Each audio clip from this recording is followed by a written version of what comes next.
नमस्कार। भारतीय जनता पार्टी अक्सर खाने को लेकर के अलग अलग एक्सपेरिमेंट करती है। कभी वो लोगों के घर जाकर के खाना खाती है और उस तरह से पॉलिटिक्स करती है। और अब Bharatiya Janata party tiffin politics करने वाली है, जिसमें जो बैठकें भारतीय जनता पार्टी के स्थानीय स्तर पर होंगी, उन बैठकों में चर्चा होगी। तो खाने के समय का सदुपयोग भी भारतीय जनता पार्टी के लोग करना चाहते हैं और इसीलिए दूसरा ये कि सब साथ में बैठ करके बातचीत करें।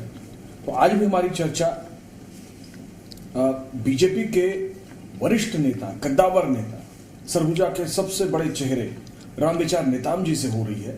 और रामविचार नेताम जी राष्ट्रीय स्तर पर लगातार अनुसूचित जनजाति मोर्चा के अध्यक्ष रहे, राष्ट्रीय सचिव रहे, इसके अलावा गृह मंत्री रहे छत्तीसगढ़ में। तो लंबा उनके पास राजनीतिक अनुभव है। उनसे चर्चा की शुरुआत करते हैं और चर्चा की शुरुआत भोजन से ही करते हैं, क्योंकि भोजन पर चर्चा चल रही है।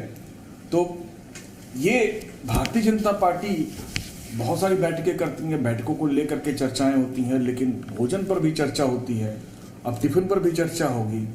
आखिर होता क्या है उसमें? देखिए, अगर देखा जाए तो भारतीय जनता पार्टी सिर्फ राजनीतिक पार्टी नहीं है। हम लोग इसमें पार्टी में जुड़े हैं, एक परिवार भाव से जुड़े हैं। अच्छा। और ये पार्टी में हम कैसे आपस में परिवार भाव से हम रह सकें और परिवार भाव को और कैसे विस्तार दे सकें, संस्कार डाल सकें, ऐसा सोच करके हम लोग कभी भोजन में तो कभी टिफिन में, हमारे राष्ट्रीय नेतृत्व का भी ये इस तरह का मार्गदर्शन प्राप्त होते रहा है कि हम क्यों दूसरे के ऊपर बर्डन डालें। हम जो खाते हैं वही तो बैठकों में जाके खाना है। हाँ, नहीं खाना तो वही तो है, मान लीजिए 100 अगर आमंत्रित हैं, हाँ। 100 लोग जाएंगे, 100 प्रकार के लोग अपना अपना खाना लेके जाएंगे।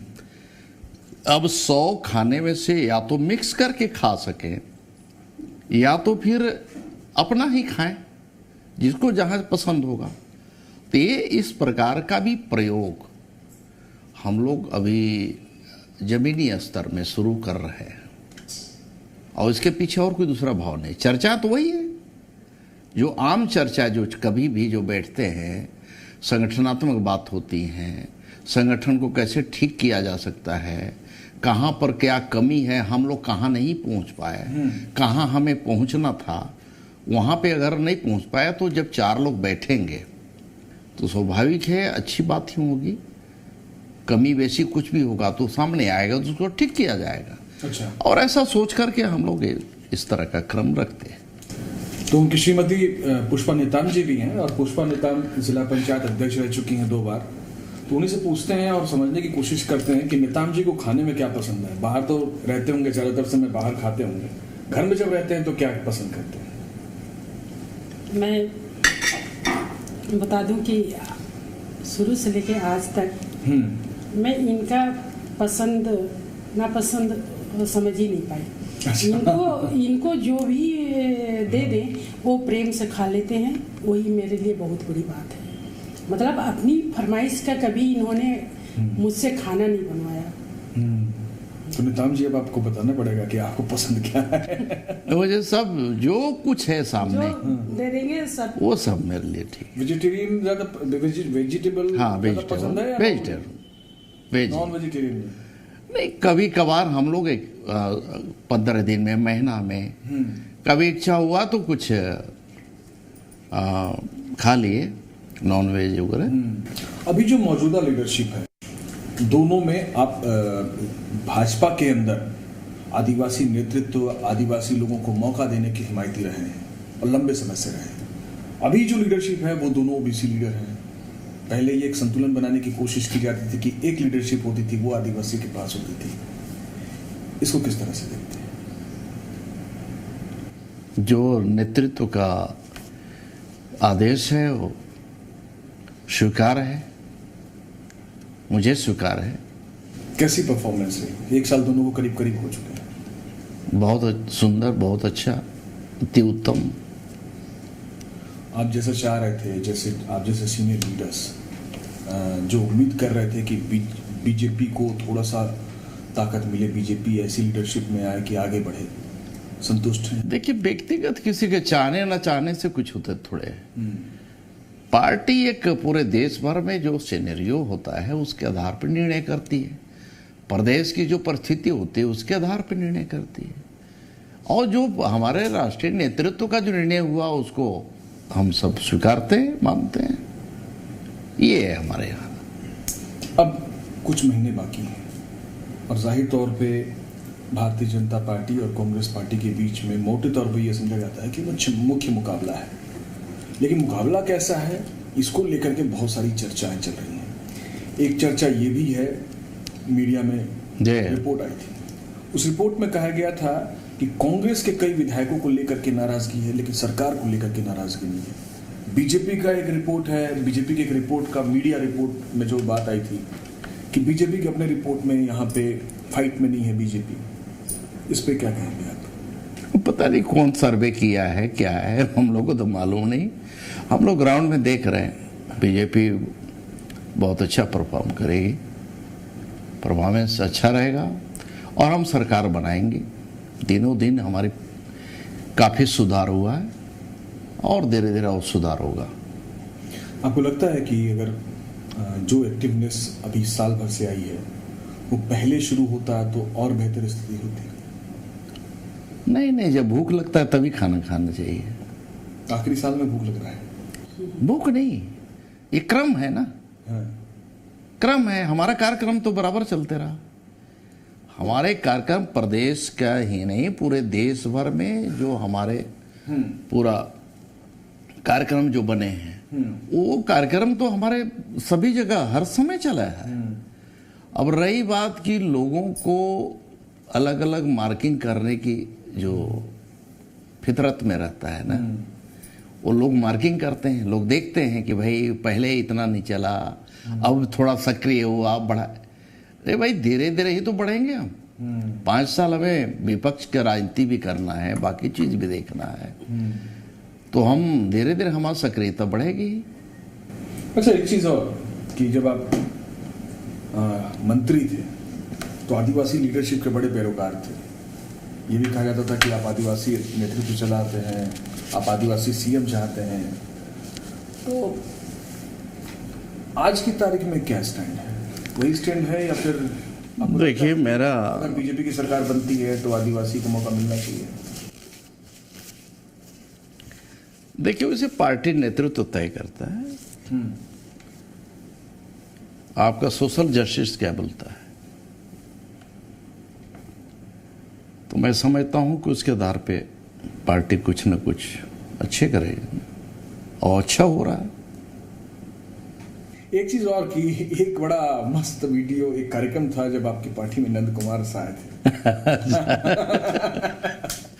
नंद कुमार साय के बालों की बनी अब क्या बताएं, अब कौन अपने बाल? नंद कुमार साय जी को मैं बहुत सम्मान पहले भी करता था, आज भी करता हूं। भारतीय जनता पार्टी के हमारे बहुत ही वरिष्ठ नेता रहे। उनके जाने से मुझे दिल से मैं दुखी हुआ।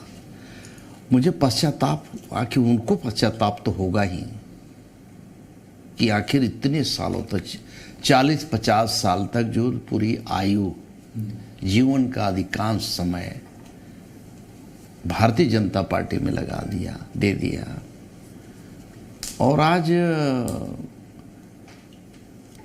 अंतिम पड़ाव की ओर हैं। ऐसे समय में पार्टी बदलना मुझे समझ नहीं आया।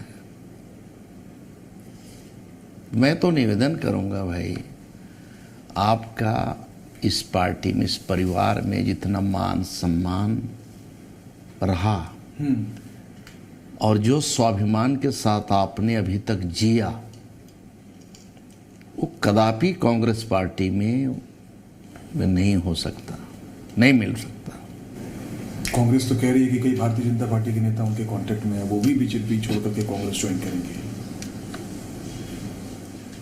अब ऐसा है कि उनके पास कुछ रहा नहीं और इसीलिए वो इतना बोलेंगे। सच्चाई तो ये है कि कांग्रेस के नेताओं का और विधायकों का लाइन लगा हुआ है आने का, लेकिन अभी भारतीय जनता पार्टी ऐसे लोगों को उन्हें थोड़ा समय का इंतजार करने के लिए बोला गया है कि निश्चित तौर पे आपको राष्ट्र के निर्माण में जब भारतीय जनता पार्टी इतना बड़ा काम कर रही है, माननीय नरेंद्र मोदी जी के नेतृत्व में देश और दुनिया में जब डंका बज रहा है, तो कौन एक कांग्रेस पार्टी को उड़ जाएगा? कांग्रेस की वैसे भी नैया तो डूबनी ही है। वो ये कह रहे हैं कि 2.25 लाख करोड़ हमने डायरेक्ट लोगों के अकाउंट में डाला है। किसने बोला? ये तो सरकार कह रही है, कांग्रेस। छत्तीसगढ़? 5 हाँ, डाला होगा भाई। तो वो उसका इम्पैक्ट नहीं होगा जब यूपी नहीं डाला होगा, इसीलिए तो जेल में है।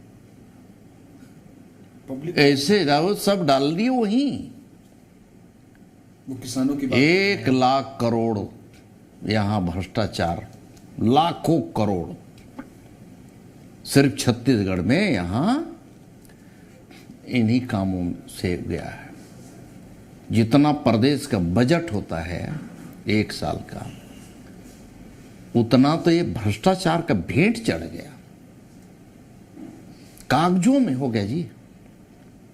लेकिन कोई जा नहीं सकता, कोई देख नहीं सकता, क्योंकि अधिकारी सब आज बिल्कुल ही सरकार के डर से अंधे हो गए, बहरे हो गए, गूंगा हो गए। कोई नहीं कर सकता, कुछ नहीं देख सकते। चारों तरफ माफिया राज चल रहा है, जमीन के माफिया, कोयले के माफिया, दारू की माफिया।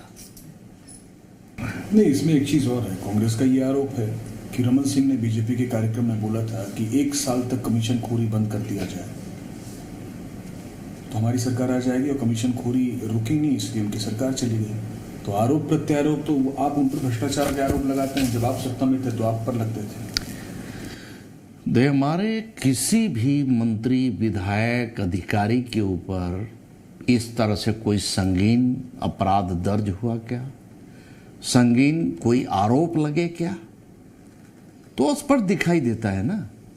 आज यहीं भी देखिए, जहां हाथ डालिए आप, ये जो केंद्रीय योजना के जितने पैसे आ रहे हैं साहब, डीएमएफ को क्या हाल है? ठेकेदारी, ठेके में दे दिया गया। 50% तक भ्रष्टाचार किया गया, 50%। इसी प्रकार से ये महात्मा गांधी रोजगार गारंटी योजना में पैसा खा रहे हैं, उसमें तक जो है सीईओ, इनके अधिकारी उतना कमीशन मांग रहे हैं उसके आधार पे। इसी प्रकार से हमारा ये जल जीवन मिशन का काम, प्रधानमंत्री जल जीवन मिशन का, जो मेरा सवाल है वो थोड़ा सा रह गया कि जो न्याय स्कीम है इनकी, न्याय स्कीम के आधार पे ये कह रहे हैं कि हमने इतने लोगों को बेनिफिट पहुंचाया है, उसका हमको फायदा मिलेगा। किसानों को हमने 9,000 रुपए इनपुट सब्सिडी दी प्रति एकड़, गोबर के हमने पैसे दिए, जो भूमि मजदूर हैं उनको 7,000 रुपए दे रहे हैं, बेरोजगारी भत्ता दे रहे हैं। इसका काउंटर क्या है? और दूसरा ये कि भारतीय जनता पार्टी आएगी तो इन स्कीम्स को लेकर के उनका अप्रोच क्या होगा? ये जो गोबर योजना चलाए हैं, गोठान योजना, हाँ। अब गोठान योजना इन्होंने अपने कांग्रेस के जितने कार्यकर्ता उस योजना में जोड़ दिया, तो जो गोठान का जो पैसा आ रहा है उनके अकाउंट में जा रहा है, उन मिल बांट करके अपना खा रहे हैं। और ये कह रहे हैं कि भाई तुम बड़ा खाओ, हम छोटे खाएं। इसी प्रकार से राजीव मितान क्लब बनाए, पूरे कांग्रेस के कार्यकर्ता के अकाउंट में पैसा जा रहा है, उनके बदौलत ये कह रहे हैं, उनके बदौलत कि हम सरकार बना रहे हैं। अरे भैया, वो गांव वाले समय के इंतजार कर दौड़ाएंगे, इतना पैसा खाए हैं लोग। उनके बीच में तो वो कह रहे हैं कि उनको किसान न्याय योजना का पैसा मिल रहा है। हाँ, तो क्या उनके अकाउंट में जा रहा है? वो दे रहे थे क्या? इनकी क्या कमाई है? ये दे रहे हैं, घर से दे रहे हैं, सरकार के खजाने से दे रहे हैं। पब्लिक को मालूम होता है कि सरकार के खजाने से हमारा पैसा हक का आ रहा है। नहीं तो सेंट्रल का भी पैसा आता है तो हमारा भी आ रहा है, सेंट्रल हम भी कहती तो है दे कि रहे हम दे रहे हैं, हैं। हम दे रहे हैं। इसका इम्पैक्ट रहेगा कि नहीं? हमारा अप्रोच है, हमारा अप्रोच बढ़ता है, इनका भी अप्रोच बढ़ा है, इसमें कोई दो मत नहीं है।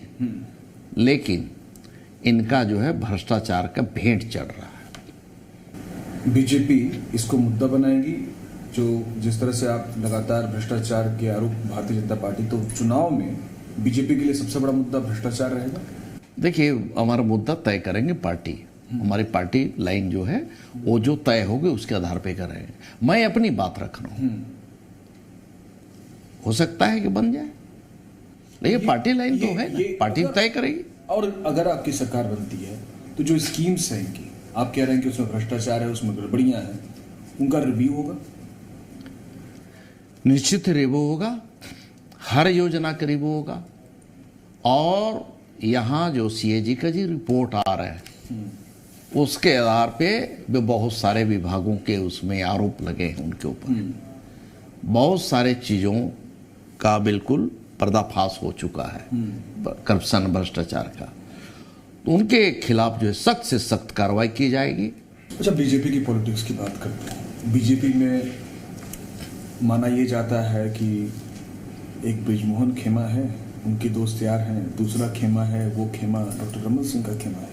आप कभी किसी खेमे से नहीं जुड़े? आपको कहता है कि आपका अलग खेमा है। अरे भाई, हम लोग ऐसे भी सरगुजिया लोग हैं। हाँ। सरगुजिया लोग। आपका अलग खेमा चल रहा है? नहीं, मेरा कोई खेमा नहीं है। आपका कोई खेमा नहीं। अब चूंकि वक्त हो चला है तो एक आखिरी सवाल लूंगा आपसे। भारतीय जनता पार्टी की सरकार बनती है तो क्या राम विचार नेताम मुख्यमंत्री पद की रेस में रहेंगे, एक विकल्प रहेंगे? हम लोग पूरी तरह से पार्टी लाइन में ही रह करके अपने काम में हम लोग मस्त रहने वाले लोग हैं। मैं व्यक्तिगत तौर पे मैं अपने काम पे विश्वास करता हूं। लेकिन आप आदिवासी वर्ग के हिमायती रहे, मतलब ये माना जाता है अक्रॉस पार्टी लाइन। जी, तो आपका अपना अनुभव है। ये बताइए, मुझे बड़ा अफसोस होता है, हम आज रिजर्व कैटेगरी से आते हैं और मुझे जो भी सुविधाएं आज यहाँ पे मिली है, अब जो पहुँचा हूँ, पार्टी की योगदान तो है ही है, लेकिन उस वर्ग के प्रति हम न्याय दिला सकें, न्याय की लड़ाई लड़ सकें, इसलिए मुझे यहाँ तक पहुँचाया है लोगों ने। ऐसी परिस्थितियां आपको लगता है, चूंकि आप सत्ता में रहे हैं, इसलिए मैं आपसे जानना चाहता हूँ कि अगर उनका मुखिया होगा तो ये लड़ाई बेहतर तरीके से लड़ी जा सकती है, गवर्नमेंट का अप्रोच चेंज होगा? राजा राज नहीं करता, उसका प्रताप राज करता है। राजा नहीं तो बनता। राजा का नेचर को लोग समझ जाता है, पूरा ब्यूरोक्रेट्स समझता है कि किस मिजाज का है, क्या टेस्ट का है, उसके आधार पे प्रशासन अपने आप ठीक हो जाती है। चलिए, आपकी बात में काफी इशारा है। बहुत बहुत शुक्रिया हमसे बातचीत करने के लिए। आपका भी बहुत बहुत शुक्रिया, आप बैठी रहीं और बहुत अच्छा खाना भी आपने खिलाया। तो भोजन पर ये चर्चा थी। अक्सर लोग चर्चा करते हैं डिनर डिप्लोमेसी की, तो हमारी डाइनिंग टेबल पर डिस्कशन हुआ है और बड़ा शानदार डिस्कशन हुआ है, जिसमें राम विचार नेताम जी ने तमाम मुद्दों पर अपनी बेबाकी से राय रखी, ऐसे मुद्दे उठाए जो ग्राउंड पर उनको पता चलते हैं, और ये भी बात की कि बीजेपी की पॉलिटिक्स आने वाले समय में किस तरह से होगी। तो फिलहाल इस कार्यक्रम में इतना है। नमस्कार।